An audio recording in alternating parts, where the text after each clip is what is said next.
보면서 이렇게 인사하겠습니다. 잘 오셨습니다. 오늘 예배 가운데도 역사하실 하나님을 기대하면서 온 마음과 뜻과 정성을 다해 찬양으로 고백하며 나아가겠습니다. 완전하신 나의 주, 완전하신 나의 주, 그의 길로 날 인도하소서. 행하신 모든 일 주님의 영광 다 경배함이 예배합니다. 예배합니다.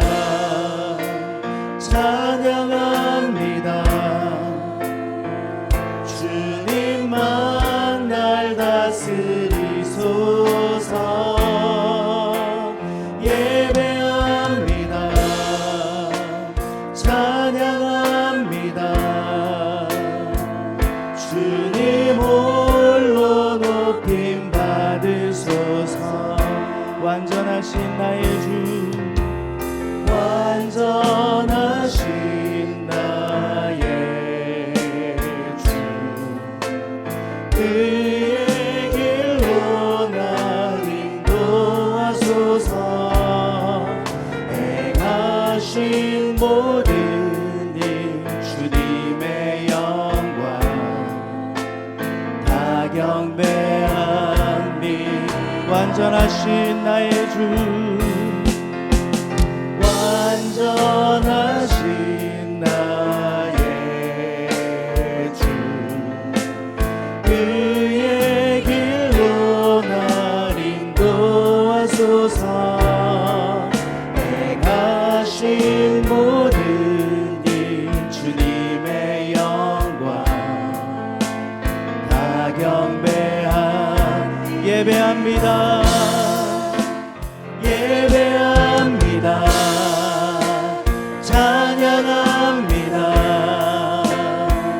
주님만 날 다스리소서. 예배합니다. 찬양합니다. 주님 홀로 높임 예배합니다. 찬양합니다. 예배합니다. 찬양합니다. 주님만 날 다스리소서. 예배합니다. 찬양합니다. 주님 홀로 높임 하나님의 꿈이 하나님의 꿈이 나의 비전이 되고 예수님의 성품이 나의 인격이 되고 성령님의 권능이 나의 능력이 되길 원하고 바라고 기도합니다. 이 세상을 살아가는 동안에 나의 힘을 의지할 수 없으니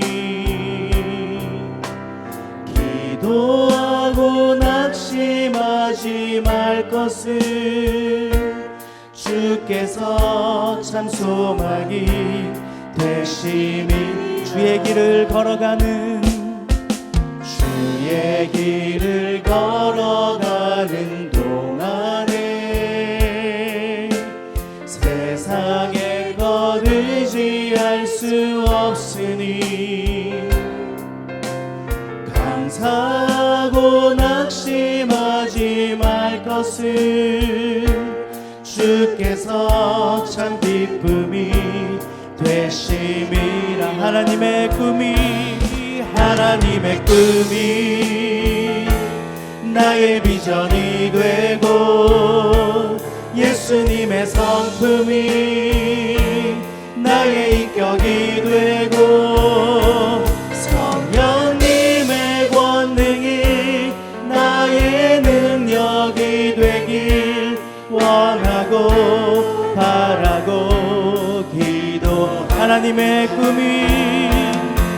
하나님의 꿈이 나의 비전이 되고 예수님의 성품이 나의 인격이 되고 성령님의 권능이 나의 능력이 되길 원하고 바라고 기도합니다. 우리 기쁨으로 박수치며 찬양하게 나가겠습니다. 십자가 군병들아 주 위에 일어나 기들고 앞서 나가 담대히 싸우라.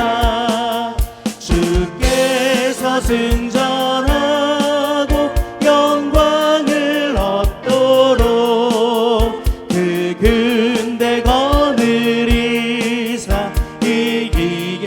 십자가 군병들아 십자가 군병들아 주 위에 일어나 이날에 접전하고 곧게가 부르라. 승전한 군사들은 영광을 얻으며 영광의 주와 함께 왕노릇하리.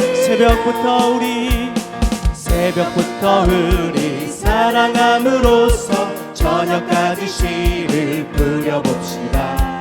열매 타타 익어 곡식 거둘 때에 기쁨으로 단을 거두리로다. 거두리로다 거두리로다 기쁨으로 단을 거두리로다. 거두리로다 거두리로다 기쁨으로 단을 거두리로다. 씨를 뿌릴 때에 나지 아니할까 염려하며 심히 애탈지라도 나중 예수께서 칭찬하시리니 기쁨으로 단을 거두리로다. 거두리로다 거두리로다 기쁨으로 단을 거두리로다. 거두리로다 거두리로다 기쁨으로 단을 거두리로다. 할렐루야. 우리 주님 앞에 영광의 박수 드리겠습니다. 모든 민족과 방언들 가운데 수많은 주 백성 모였네. 주의 보혈과 그 사랑으로 진 백성 삼으셨네. 주를 향한 감사와 찬양을 말로 다 표현할 수 없네. 다만 내 소리 높여 온 마음을 다해 찬양하리라.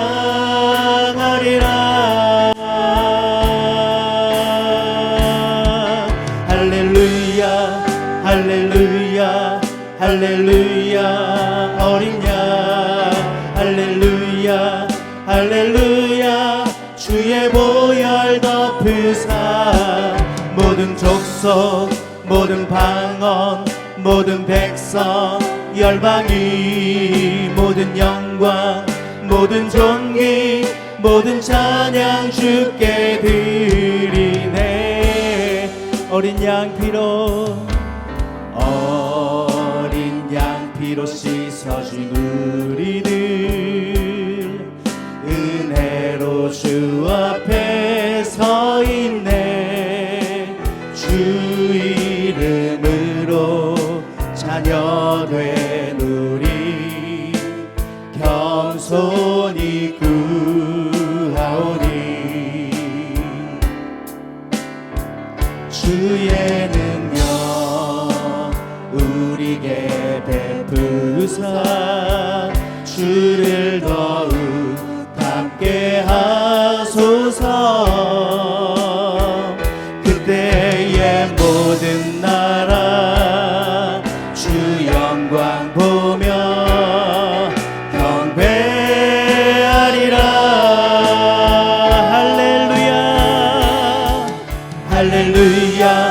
할렐루야 할렐루야 어린 양 할렐루야 할렐루야 주의 보혈 덮으사 모든 족속 모든 방언 모든 백성 열방이 모든 영광 모든 용기 모든 찬양 주께 드리 무릎 꿇고서 무릎 꿇고서 다 함께 고백해 만유의 주님 무릎 꿇고서 무릎 꿇고서 다 함께 고백해 만유의 주님 할렐루야 할렐루야 할렐루야 어린 양 할렐루야 할렐루야 주의 보혈 덮으사 모든 족속 모든 방언 모든 백성 열방이 모든 영광 모든 존귀 모든 찬양 주께 드리네. 우리 하늘의 문 여서서 고백하며 예배의식을 하나님께 시작하도록 하겠습니다.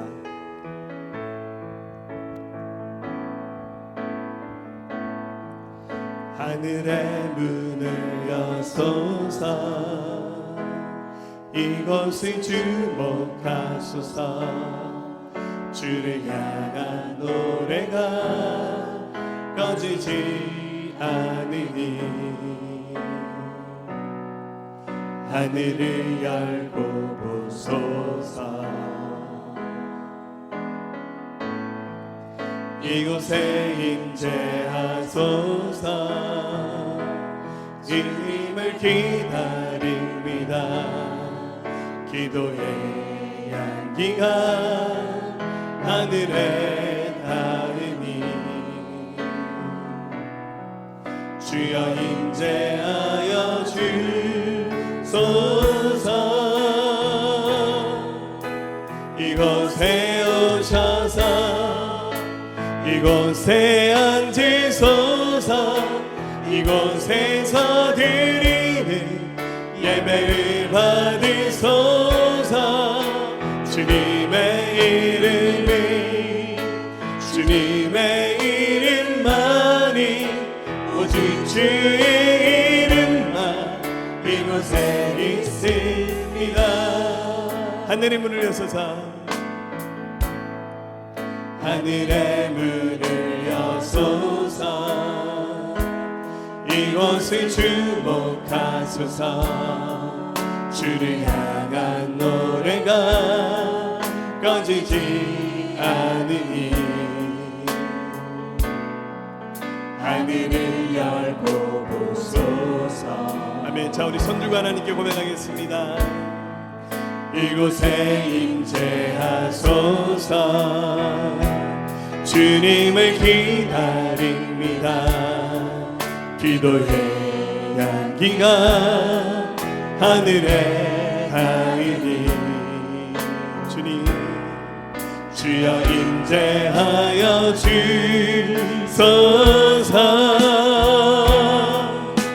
이곳에 오셔서 이곳에 앉으소서 이곳에서 드리는 예배를 받으소서 주님의 이름이 주님의 이름만이 오직 주의 이름만 이곳에 있음 이곳에 오셔서 이곳에 오셔서 이곳에 앉으소서 이곳에서 드리는 예배를 받으소서 주님의 이름이 주님의 이름만이 오직 주의 이름만 이곳에 있습니다. 지금 이 시간도 우리와 함께 하시는 주님, 주님의 은혜와 사랑에 감사드립니다. 주님은 우리가 어떤 모습, 어떤 상태이더라도 우리를 사랑하십니다. 우리가 주님의 자녀라는 사실은 절대 변하지 않음을 감사드립니다. 중보기도 집회 이후에 기도하며 깨닫는 은혜와 능력을 쏟지 않도록 늘 말씀과 기도를 가까이 하게 하시고 이런 영적 분위기가 교회 안에 가득하게 하시며 7월에 있을 정교인 수련회까지 연결되게 하셔서 성령 충만한 시간 되게 하여 주시옵소서. 주님, 우리 교회가 하나님의 꿈을 이루어 드리는 교회가 되기를 원합니다. 나만 아니면 된다는 개인주의적이고 이기주의적인 생각에서 벗어나게 하시고 무엇이든지 편하게 하고자 하는 나태함과 싸워 승리하게 도와주시옵소서.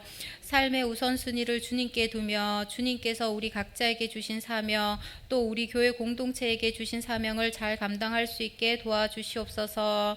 오늘도 목사님 귀한 말씀 가지고 단위에 서십니다. 목사님께 갑절의 영감을 더하시고 성령 충만하게 하셔서 우리 교회 공동체를 하나님의 뜻대로 잘 이끌어가게 도와주시고 말씀에 주의 권세가 더해져 우리 각자에게 전해지는 말씀으로 증거되게 하여 주시옵소서. 이 시간 예배를 방해하는 모든 악한 권세들 끊어지게 하시고 말씀에 집중하지 못하는 사람 하나도 없이 다 은혜 받는 귀한 시간들 되게 하여 주시옵소서. 마치는 시간까지 주님만이 영광 받길 원하며 예수님 이름으로 기도드립니다. 할렐루야. 네, 오늘도 우리 하나님께서 은혜 주시는 주일 될 줄로 믿습니다. 네, 우리 마음에 평안과 기쁨을 더해 주시기를 예수님의 이름으로 기원합니다. 오늘 말씀은 부흥을 꿈꾸는 비전의 사람이라는 제목으로 함께 은혜 나누도록 하겠습니다. 우리 한국교회가 약 150년 가까이 되는 복음의 역사를 가지고 있습니다. 카톨릭이 우리보다 한 100년 더 돌았고 그 위에 개신교인 우리 지금의 기독교가 들어왔습니다. 그 이후에 우리 한국교회가 세계 교회에서 정말 유례를 찾아볼 수 없을 만큼 어마어마한 부흥이 일어난 민족입니다. 그러고 난 이후에 또 많은 세월이 지나서 올해 2020년 21세기가 한창인 때 우리는 살고 있습니다. 여기 지금 다양한 연령층의 분들이 함께 예배합니다. 10대부터 시작해서 연령이 굉장히 높으신 분까지 우리의 지나간 인생들을 돌아보면 그 삶에 대한 경험들이 다르듯이 교회의 부흥을 경험했던 우리 각자의 경험들도 굉장히 다릅니다. 어떤 점에서 지금 우리 대한민국은 부흥이 없는 시대라고 해도 과언이 아닐 만큼 좀 많이 멈춰져 있습니다. 특히 코로나 이 바이러스에 새로운 신조어가 생겼더라고요.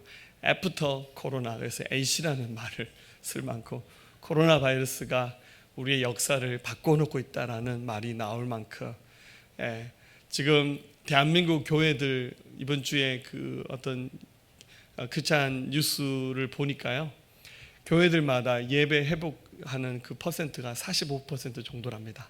그러니까 코로나 이후에 집에서 온라인 예배를 드린다는 이유로 집으로 돌아가셔서 안 돌아오신 분들이 55%가 넘는다는 거죠. 근데 이게 이렇게 몇 달 이것이 계속 지속이 되다가는 잘못하다가는 우리 한국 기독교가 굉장한 위기에 처할 수도 있다는 생각이 듭니다. 그래서 이 어려운 때 부흥을 경험해보지 못한 세대, 또 부흥을 꿈꾸지 못하는 세대에게 부흥이라는 얘기를 나누면 이 말은 굉장히 낯선 말처럼 들려질 수 있습니다. 그러나 그럼에도 불구하고 제가 기도하면서 하나님께 주신 마음의 소망이 있다면 하나님은 항상 부흥을 꿈꾸신다는 거예요. 안 믿어지시죠? 그럼에도 불구하고 우리 하나님은 부흥을 꿈꾸고 계시고 준비하고 계시다는 말씀을 여러분들에게 드리고 싶습니다. 먼저 좀 부흥이라는 말이 좀 마음에 안 와닿을 수 있습니다. 목사님들은 부흥이라는 단어를 좋아합니다. 그래서 특별 예배를 부흥회라고 그러잖아요. 부흥회. 여러분들은 부흥이란 말보다는 회복, 축복이란 말이 좀 더 와닿는 말인지 모르겠어요. 세상 사람들은 제일 좋아하는 말이 그겁니다. 부자 되세요. 할렐루야. 할렐루야. 아멘도 돼요. 할렐루야. 네. 자, 이 부흥이라는 말에 우리가 몇 가지 오해들이 있는데요. 첫 번째는 부흥은 경제적인 번영이다라는 오해입니다. 돈을 많이 벌어야 부흥한 거다. 여러분들 반드시 그렇지 않습니다. 또 부흥은 교회의 외적인 성장이다. 교회가 저 정도는 건축을 해야 되고 뭐 이렇게 외면에 빌딩이 늘어나면 그게 부흥이라 생각하는데 여러분 그것은 오해입니다. 또 어떤 사람은 너무 잦은 실패로 부흥은 무조건 어렵다라는, 자기 삶의 부흥은 어렵다라는 부정적인 생각이 강하고요. 또 어떤 분들은 나의 삶의 위기는 그 누구도 해결해 줄 수 없다. 그거 기도로 안 된다. 무슨 예배 드린다고 기도 받는다 해서 그게 해결되겠나? 라는 부정적인 생각이 굉장히 강합니다. 특히 요즘에는 코로나 바이러스 이거는 기도해도 안 된다. 이런 부정적인 생각이 굉장히 많은 것 같아요. 네. 뭐 제가 된다 안 된다 말씀 드릴 수는 없지만 그럼에도 불구하고 우리 하나님은 부흥을 꿈꾸고 계시고 준비하고 계신다는 겁니다. 우리 시대에 자기 삶에 가정에 혹은 교회 공동체 안에 이 나라 이 민족 안에 부흥을 얘기했을 때 여러분들 하나님께서 소망 가운데 회복시켜 주실 것이라는 기대와 확신도 있었으면 좋겠지만 어찌되는지 사람들 마음속에는 굉장한 두려움들이 있고요. 또 실패를 한 번 경험했던 사람은 겁이 없죠. 뭐 하면 돼. 근데 이게 인생의 나이만큼 실패를 많이 경험했거든요. 그러니까 나이가 들면 들수록 사람이 등허리가 굽어가는 거예요. 안 된다. 안 된다. 예. 그래서 말합니다. 나는 없다. 나는 안 된다. 우리 세대에는 희망이 없다. 우리 교회는 안 된다. 모든 것이 끝이다. 저는 특별히 북한이 뭐 그 개성공단에 있는 그 건물 폭발하신 걸 보면서 저는 그런 생각이 들었어요. 야, 통일 물 건너가는 건가? 우리 대통령이 뭐 계속 북한에 김정은 위원장하고 뭐 이렇게 해보려고 노력했는데 저 다 안 되는 건가? 저도 굉장히 부정적인 생각이 많이 앞섰던 한 주간이었습니다. 부흥, 여러분들 이건 꼭 교회 부흥만 얘기하는 것이 아니에요. 여러분 개인적인 삶에 이런 부정적인 생각들이 굉장히 많이 올라오지 않습니까? 자, 그런데 오늘 성경은 우리가 정말 이렇게 부정적인 생각에 휩싸여서 부흥을 꿈꾸지 못하고 회복을 꿈꾸지 못하는 진짜 이유는 그게 아니라는 거예요. 오늘 말씀은 다르게 얘기하고 있습니다. 오늘 한 구절 읽었습니다. 잠언 29장 18절입니다. 한번 다시 한번 읽어보겠습니다. 묵시가 없으며 백성이 방자히 행하거니와 율법을 지키는 자는 복이 있느니라. 아멘. 자, 성경은 묵시가 없으면 백성이 방탕한 삶을 산다. 방종하는 삶을 산다라고 이렇게 말씀하고 있습니다. 여기서 말하는 묵시는 영어 성경을 보면 사람들이 NIV 성경과 NASB 성경을 많이 읽는데요. NIV 성경에서는 revelation이라는 단어를 쓰고 있습니다. 중간에 나오죠. Where there is no revelation. 이 revelation이란 말이 계시라는 말입니다. 근데 이제 NASB라는 성경에서는 이 단어를 더 정확하게 where there is no vision. 비전이 없으면 사람이 방종하면서 살게 된다.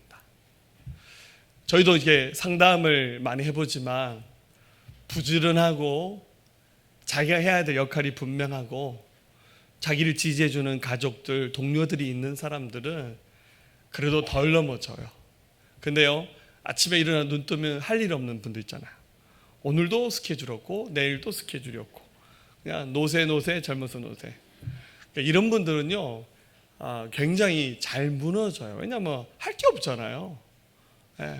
그러니까 아마 술을 마셔도 알코올 중독까지 갇히는 분들 대체로 보면 할 일이 없는 분들이에요. 그러니까 부지런한 분들은 틈이 없어요. 해야 될 일이 산더미처럼 있는데 막 애 키워야 되고 돈 벌어야 되고 막 해야 될 일이 있으니까 그런 여가가 없는 거예요.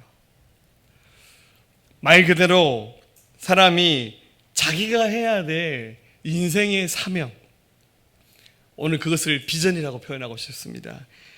비전이 없으면 우리의 삶이 굉장히 경계가 불명확해지면서 삶이 막 무너지는 거예요.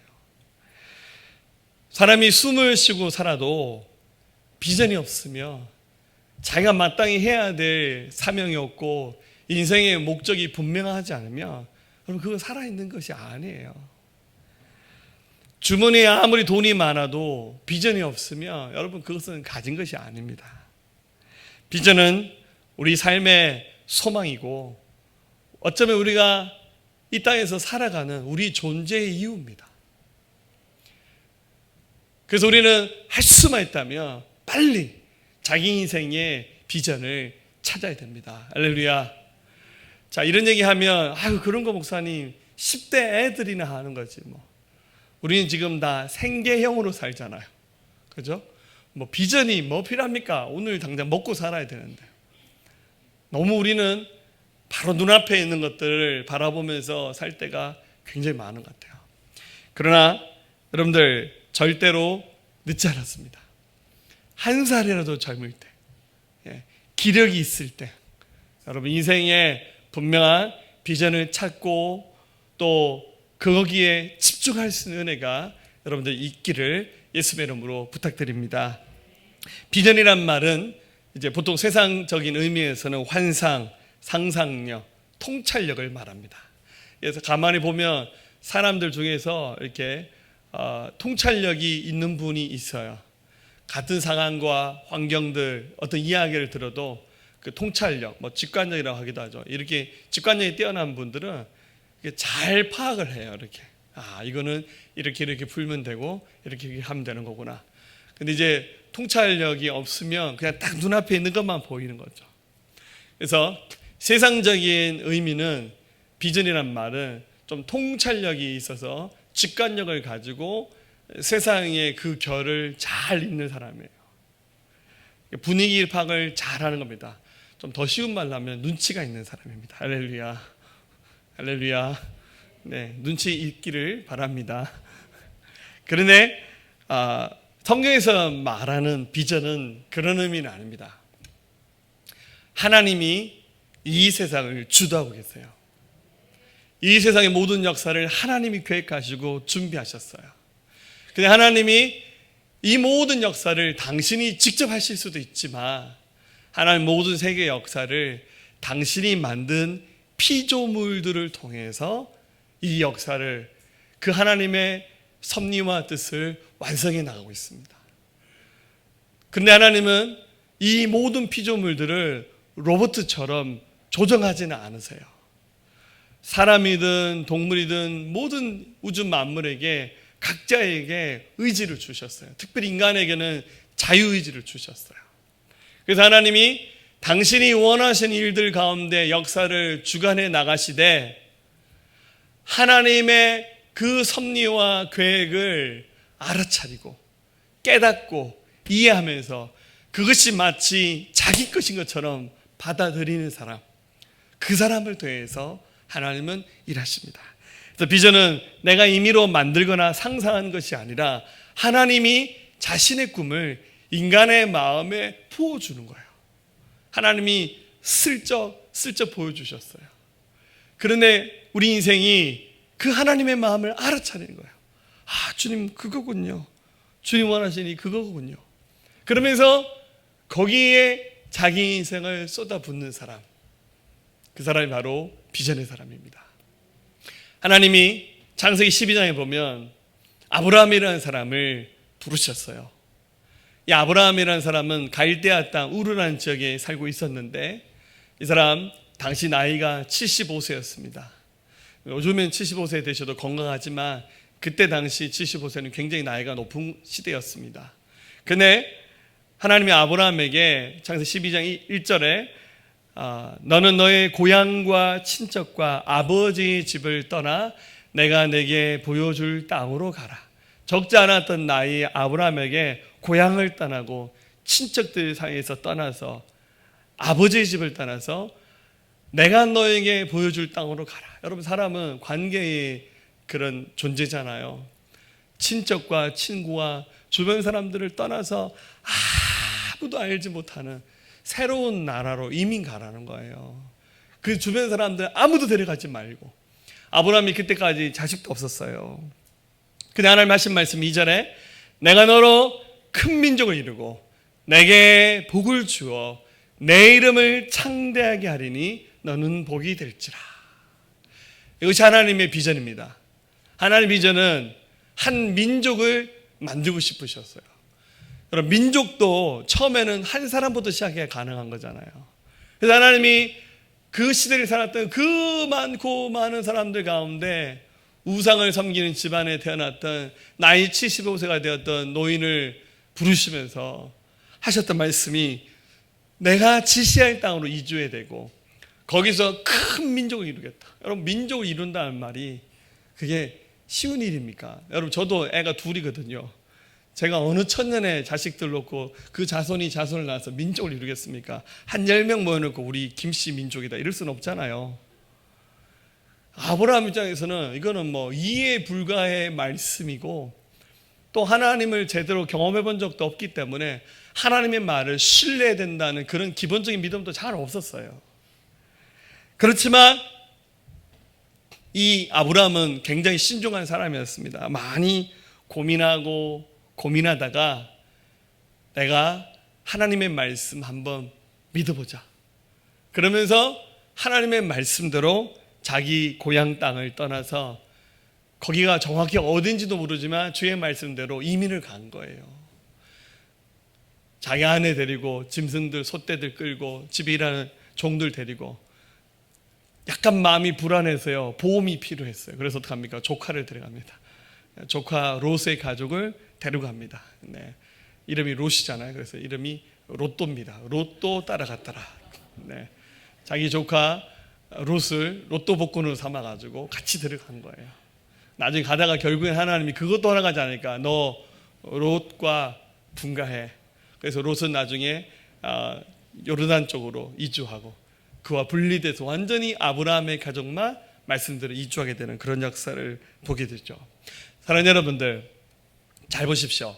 우리는 이제 나중에 아브라함의 그 뒷얘기를 합니다. 아브라함은 BC 2000년의 사람이니까 지금부터 4000년 전의 사람입니다. 실제로 아브라함의 후손이 지금의 유대인들, 이스라엘 민족을 만들었고 또 그의 영향력 안에서 예수를 믿게 된 우리들도 아브라함을 우리 믿음의 조상, 우리의 멀리 믿음의 조상 할아버지라 부르는 거예요. 다 아브라함의 자손이 되었잖아요. 하나님의 약속의 말씀 그대로 되었어요. 우리는 지금 이 결과를 아니까 별거 아니구나 이렇게 생각하지만 만약에 아브라함이 이 하나님의 음성을 듣지 못했고 순종하지 않았더라면 어떤 일이 일어났겠습니까? 정확히 말하면 아무 일도 일어나지 않았죠. 여러분, 지금의 삶도 마찬가지입니다. 우리의 현재 삶이 어쩌면 아브라함보다 좀 죄송합니다 이렇게 표현할게요. 시시할지 몰라요. 나이 75세 된 아브라함 자식도 없고 뭐 그냥 그렇게 살았던 한 인생이에요. 그렇게 살다가 죽어도 누가 알겠습니까? 인류 역사상 살았던 사람이 얼마나 많은데 그런 나이 많았던 어떤 한 분과 자식 없이 살다가 그냥 생이 끝났다. 그럼 신문에도 안 나오고 역사에 기록돼도 안 돼요. 그런데 이 한 사람이 하나님의 비전을 발견하고 그 비전대로 살았을 때 어마어마한 다른 역사가 기록되지 않았습니까? 여러분, 지금 처음에 저도 얘기했듯이 우리 지금 연령대가 다양합니다. 10대부터 연세 높으신 분까지. 현재까지 내 삶은 별거 아닐 수 있어요. 그죠? 근데 오늘 보니까 아브라함보다 나이 많으신 분이 아마 없는 것 같아요. 보니까 75세 이상 되신 분들, 우리 교회 나이가 지금 다 지금 들통나는 순간입니다. 보니까 아브라함보다 연세 많으신 분 오늘은 아무나 안 오신 것 같아요. 보니까 아브라함은 75세가 될 때까지는 죄송합니다 좀 시시했어요. 인생에 소망 없었습니다. 그런데 그 나이에도 순종했더니 새로운 삶이 시작됐지 않습니까? 말씀드렸듯이 비전은 내가 창작하는 것이 아닙니다. 내가 계획하고 설계하고 만드는 것이 아니에요. 그건 전문적인 용어로 개꿈이라 그럽니다. 비전은 하나님이 설계하시고 준비하신 것을 내가 깨닫고 알아차리고 그것을 나의 꿈인 것처럼 받아들이는 거예요. 그게 바로 비전입니다.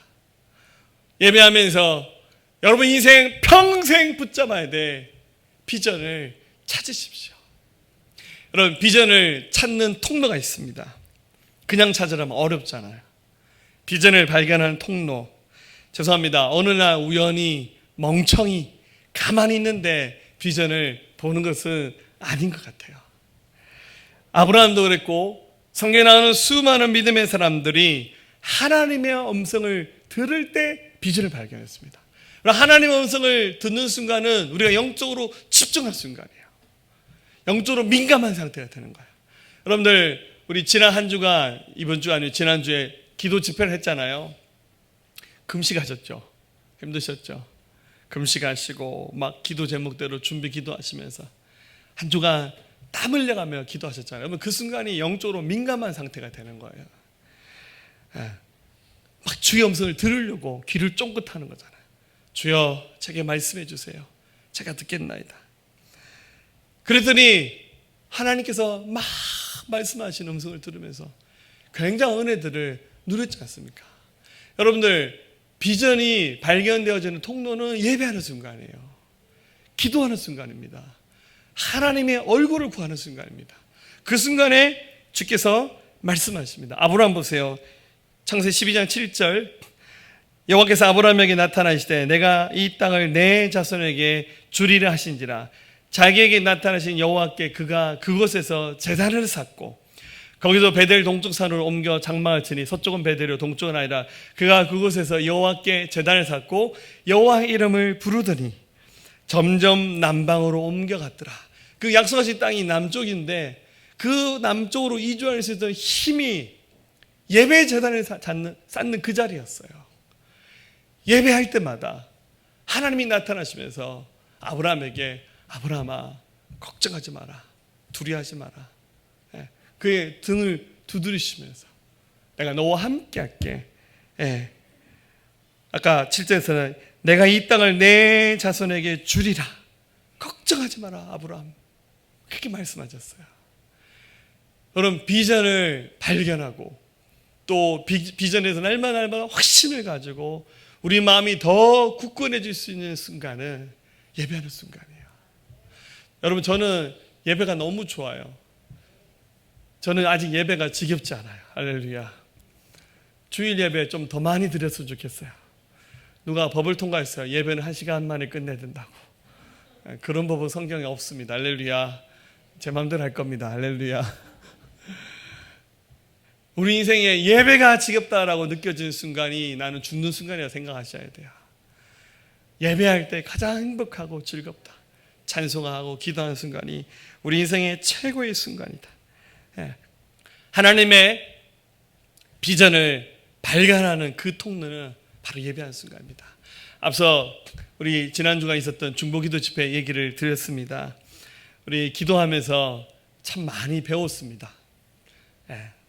이번 집회 때 특별히 하나님께서 여러분들에게 하고 싶은 말씀들이 많으셔서 제가 이번에는 집회 때 하나님이 하고 싶은 말을 여러분들에게 그대로 많이 좀 전달했습니다.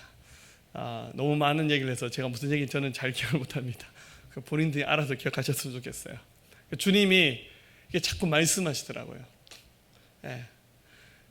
그리고 우리가 그 말씀을 들었습니다. 그리고 순종해야 됩니다. 그러고 난 다음에 주님이 역사하십니다. 이것이 순서입니다. 주님 말씀하시고 듣고 믿고 순종하며 하나님 역사하십니다. 여러분 특별히 우리 한국 교회가 올해 상반기 코로나 바이러스 때문에 교회들이 많이 어렵습니다. 진짜 많이 어려워요. 여러분들 우리 한국 교회를 위해서 기도 많이 해야 됩니다. 지금 아까 얘기했듯이 출석률이 45%밖에 되지 않는 이 어려운 시국 우리 한국 교회 이걸 잘 이겨나가야 됩니다. 네, 여러분들 최근에 우리 교회 계속 새로운 분들이 오셔서 등록을 하셨습니다.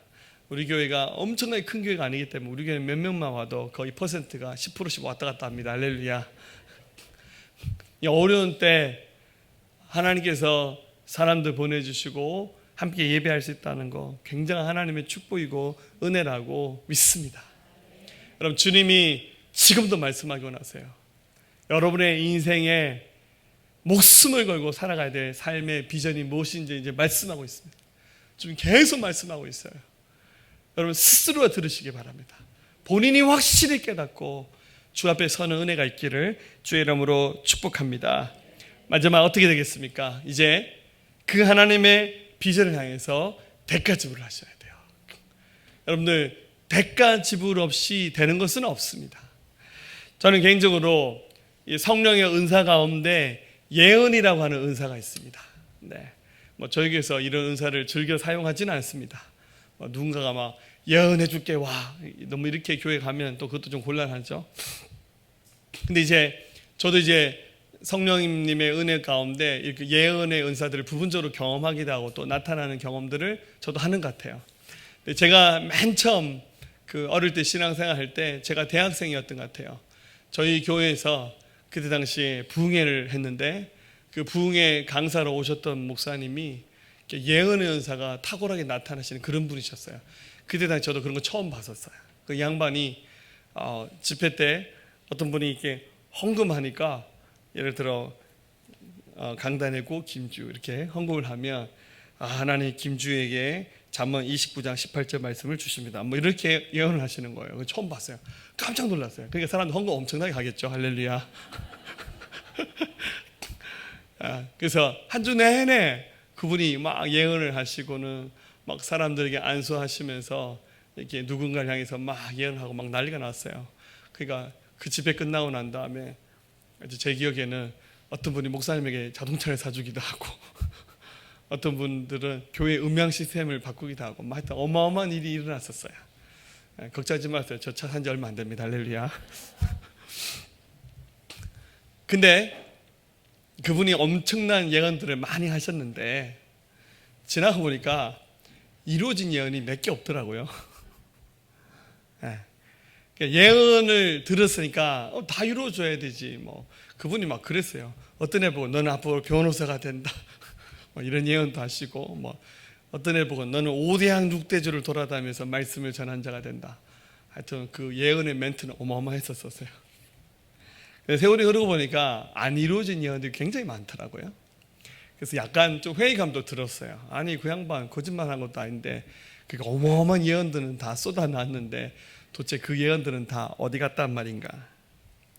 사랑하는 여러분, 그래서 굉장히 중요한 것이 있습니다. 예언이라고 하는 말을 비전이란 말과 한번 갖다 놓고 설명한다면 여러분 자기 자신을 향한 하나님의 말씀은 본인이 찾으셔야 돼요. 누군가가 예언을 통해서 영적으로 힌트는 줄 수 있어요. 내가 너무 영적으로 캄캄할 때 누군가가 나에게 격려하면서 이렇게 나의 답답함을 해결해 주는 도움을 주실 수 있어요. 그러나 자기의 비전은 자기가 찾는 거예요. 부모가 해줄 수 없어요. 자기 배우자가 해줄 수 없습니다. 아무리 대단한 예언이 있다 하더라도 진짜 하나님의 비전은 자기가 찾는 거예요. 나중에 등 떠밀려서 어디 갔더니 실패하고 넘어지고 힘들면 옛날에 어떤 목사님이 나한테 예언해서 내가 했는데 왜 안 됩니까? 그러시면 안 돼요. 본인이 하나님의 음성을 들으셔야 돼요. 하나님의 뜻을 발견할 수 있어야 돼요. 더 중요한 거는 본인이 하나님의 뜻을 알든 누군가가 강력한 예언을 해서 그것을 발견했든 간에 본인이 집중하지 않으면 본인이 그 말씀대로 살지 않으면 이루어지지 않는 것이 더 많다는 거 기억하셔야 됩니다. 대가 지불을 하셔야 됩니다. 세 가지입니다. 주님이 주신 비전에 순종해야 됩니다. 아브라함에게 야 내가 너를 통해서 민족 이루고 너를 복의 근원으로 삼을 테니까 너는 지금 내가 지시할 땅으로 가라 말씀하셨죠. 아브라함이 어떻게 했습니까? 떠났어요. 네가 원하는 삶 내려놓고 네가 준비한 그 꿈을 내놓고 내가 너에게 보여준 대로 살아라 라는 말씀에 아브라함이 순종했어요. 아무리 대단한 이상과 환상을 보고 막 굉장한 예언의 능력이 나타난 분이 와서 막 예언을 해준다 할지라도 본인이 그 말씀을 자기 것을 받아들이지 않고 순종하지 않으면 여러분 그것은 아무런 소용이 없는 겁니다. 아브라함이 그렇게 하나님의 그 비전을 보고 그것을 자기의 것으로 받아들일 때 하나님의 역사가 시작된 겁니다. 스위스에 장앙리 뒤낭이라는 사람이 있었습니다. 멋있게 생겼죠. 이 사람 굉장히 젊은 나이에 성공해서 스위스의 은행장을 했던 사람입니다. 돈을 어마어마하게 많이 벌었습니다. 그러다가 그 자리에 내려놓고 사업을 했는데 무역회사를 차렸는데 처음에는 엄청나게 돈을 많이 벌었습니다. 그런데 하다 보니까 그 정부의 규제가 너무 많고 어려워서 그때 당시 나폴레옹이 통치하던 시절인데 나폴레옹을 만나서 내가 한번 단판을 지어서 이 사업 잘해서 내가 국가에도 공헌할 테니까 한번 잘하게 달라고 나폴레옹을 찾아갔는데 그때 당시 전쟁이 한창이었습니다. 나폴레옹 황제가 전쟁을 벌이고 있었던 솔페리노라는 지역을 갔는데 황제를 만나기 불과 1시간 전에 그 전쟁의 잔혹상을 본 거예요. 수많은 젊은 병사들이 전쟁 가운데서 다쳐서 피 흘려 죽어가고 있고 막 다리가 잘려져 있고 막 그런 모습을 보면서 이 사람이 충격을 받았어요. 그러면서 내가 돈을 더 이상 많이 버는 것이 무슨 소용이 있겠냐 싶어서 나폴레옹 황제와의 면담을 취소하고 돌아와서 이 사람이 자기의 전 재산을 털어서 NGO 단체를 만들었습니다. 그게 우리가 잘 아는 적십자입니다. 나중에 인생의 후반부에 어려움도 겪기도 했지만 이 사람이 굉장히 성공적인 삶을 마치면서 노벨 평화상 1회 수상자가 바로 적십자를 설립한 이 사람입니다. 하나님께서 어쩌면 우연히 보여주실 수도 있어요. 그러나 그것을 보는 순간 이것이 날 향하신 하나님의 부르심이구나라고 순종할 때 역사가 시작되는 겁니다. 두 번째, 그 비전을 위해서 끊임없이 기도하셔야 됩니다. 로마서 8장 24절 우리가 소망으로 구원을 얻었음에 보이는 소망이 아니니 보는 것을 누가 바라리요. 여러분들 다 보이는 것을 누가 소망이라 말합니까? 계산 다 나오고 환경들 다 열려져 있고 다 준비되어 있고 사람 있고 돈 있고 그거 여러분들 하라면 못할 바보가 누가 있어요. 그러나 하나님이 하시는 말씀들 하나님이 계획하시는 일들 보면 때로는 계산이 안 되고 답이 없는 거예요. 그런데 주님이 말씀하셨으니까 될 것이라는 분명한 믿음을 가지고 그 산에서 가는 겁니다. 학개 1장 14절 그때 여호와의 사자 학개가 여호와의 위임을 받아 백성의 말에 대해 여호와가 말하노니 내가 너희와 함께 하노라. 주님이 함께 하신다고 말씀해 주셨어요. 그래서 예수님의 이름을 사용하세요. 여러분 저는 저에게 누군가 묻는다면 저는 10번 100번 다 된다고 말합니다. 할렐루야. 여러분 안 된다고 말하지 마세요. 하나님의 말씀대로 믿음대로 안 된다 못한다 이게 뭐야 이런 신세 타령하는 믿음 없는 말들 쏟아놓지 마시고 부정적인 말들은 여러분 입술에서 없애버리시고 긍정의 믿음의 말로 기도로서 하나님 주신 그 비전에 집중하시기를 주의 이름으로 축복합니다. 마지막 세 번째 그 비전을 향해서 인생의 승부를 걸고 전진하십시오. 제가 아까 어린 시절에 어떤 그 목사님 얘기했잖아요. 부흥이 오셨던 목사님이 얘는 앞으로 변호사가 될 거야 이렇게 예언하신 애들 몇 명 있었어요.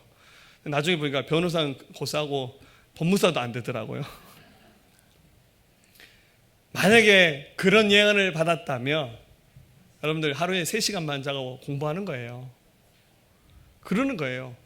그런 어마어마한 예언을 들었으면 죽으라고 목숨 걸고 공부해서 그 비전을 향해서 가야죠.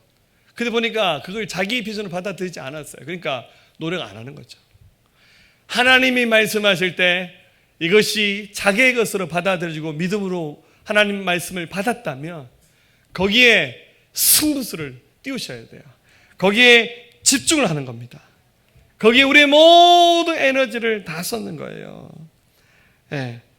순종하기만 하면 하나님이 역사하신다는 믿음을 가지고 그 거룩한 비전 앞에 서는 여러분 되시기를 주의 이름으로 축복합니다. 학교에서 어떤 한 아이가 학교가 아니고 교회에서 선생님들이 그림을 한 장 그리라고 했습니다. 자기 교회를 한번 그려보라고 했습니다. 우리 교회도 한번 시켜봐야 되겠어. 우리 교회를 한번 그려보라고. 그 교회가 실제로는 아파트와 고층 빌딩 사이에 있는 굉장히 작은 교회였습니다.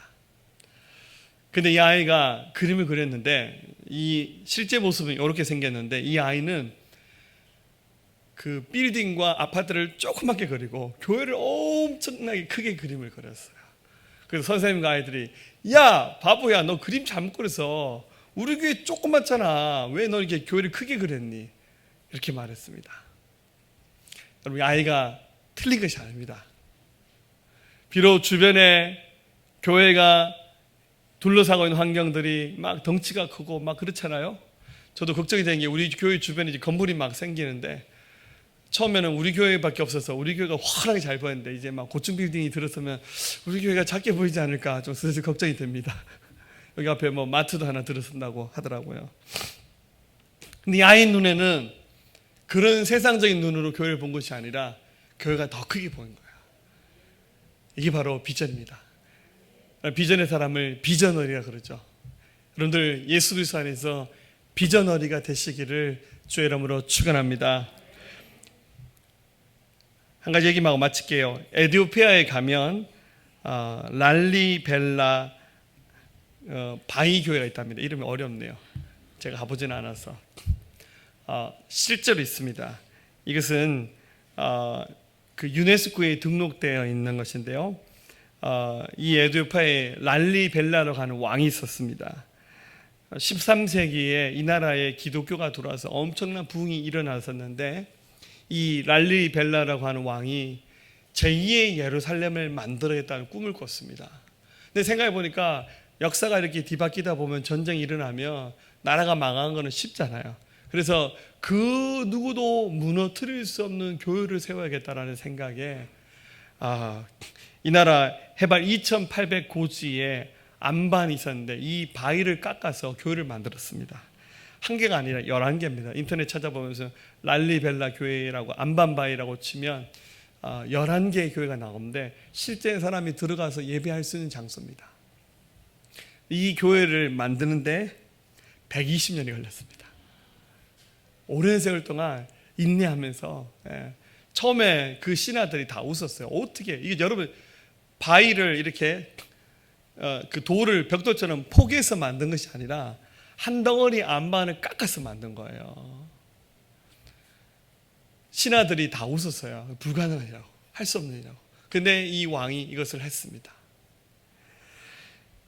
여러분 사자성어 중에 우공이산이라는 말이 있습니다.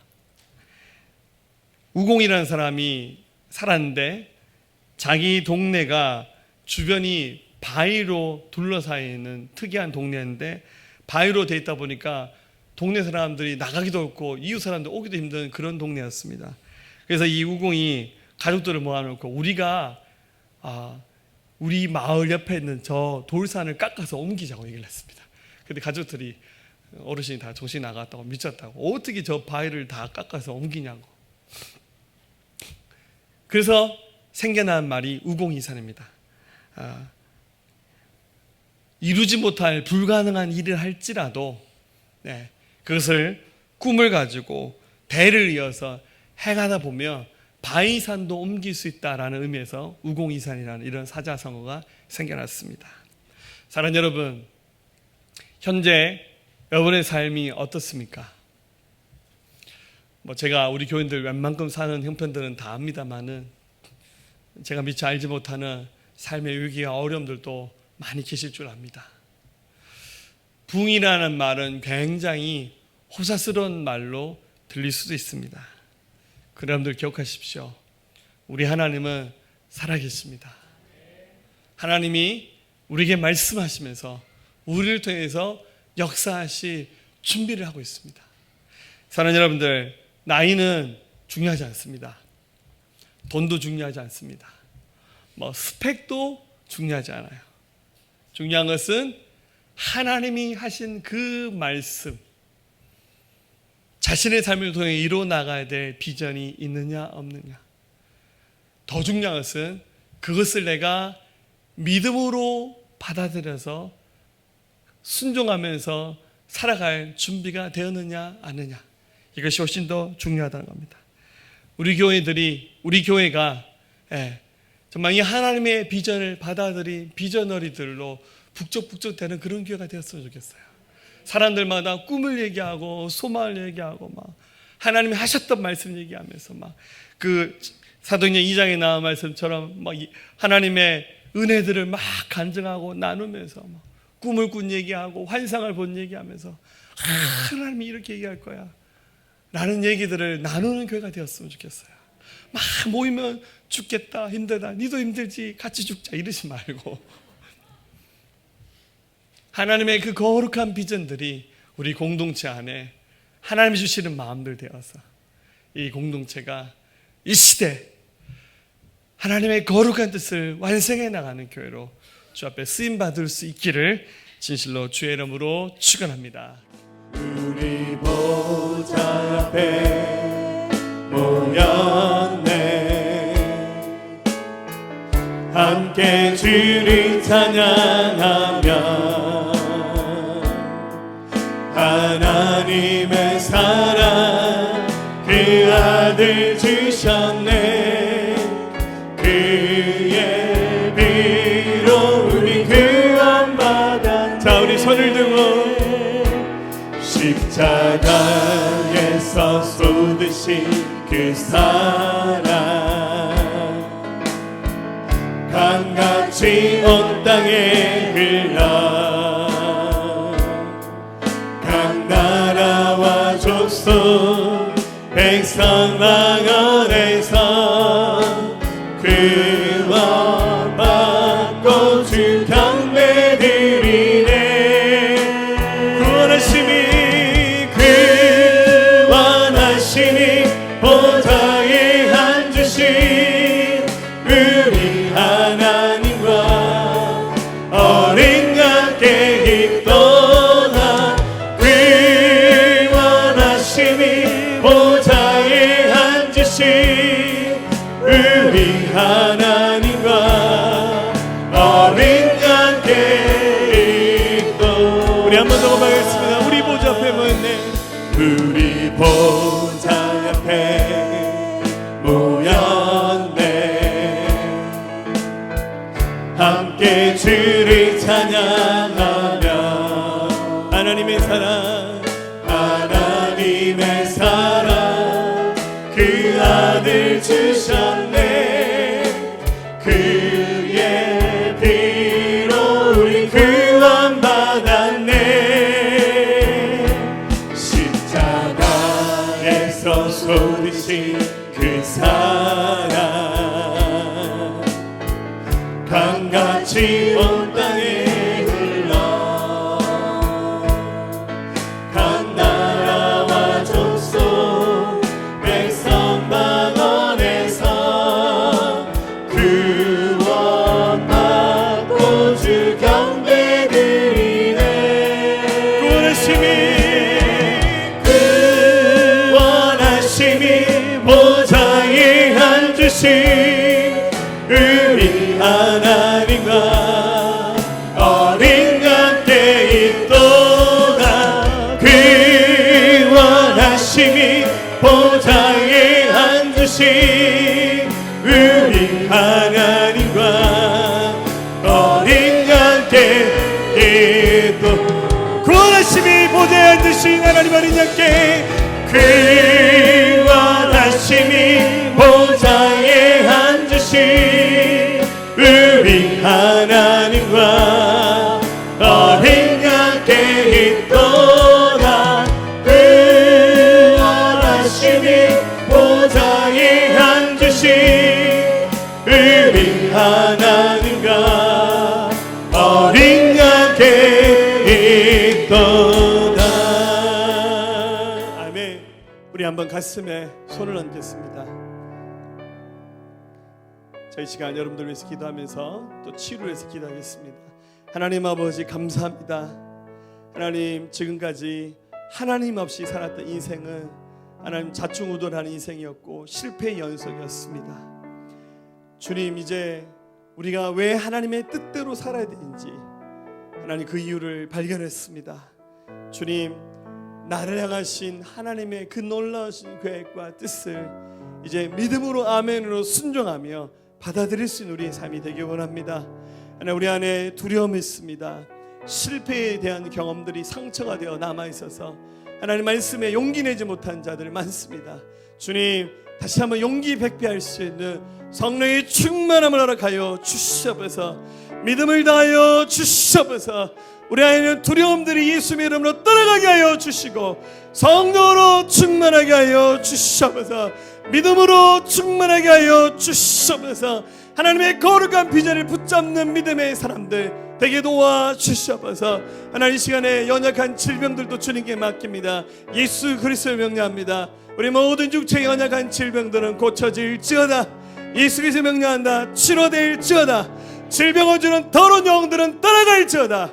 하나님의 거룩한 기름으로 싸맵니다. 덮습니다. 치료하여 주시옵소서. 우리의 마음의 상함과 두려움들, 우울한 생각들, 하나님 죽고 싶다는 생각들, 하나님의 중독에 빠지게 만드는 생각들, 음란한 생각들, 예수 그리스도 명령한다. 모든 어둠의 권세들은 떠나갈지어다. 어둠의 영들은 예수 그리스도 명령한다. 추방될지어다. 다시 한번 성령으로 충만케 하여 주시옵소서. 이기고 또 이기는 하나님의 사람들 되게 도우시고 역사하여 주시옵소서. 감사합니다. 예수님의 귀하신 이름으로 함께 기도하였습니다. 아멘. 할렐루야.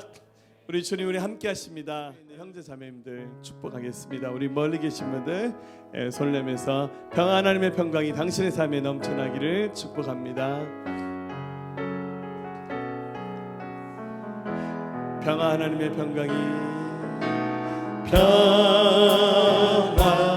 하나님의 평강이 당신의 삶에 넘쳐나기를, 평안 하나님의 평강이 당신의 삶에 가득하기를 축복합니다.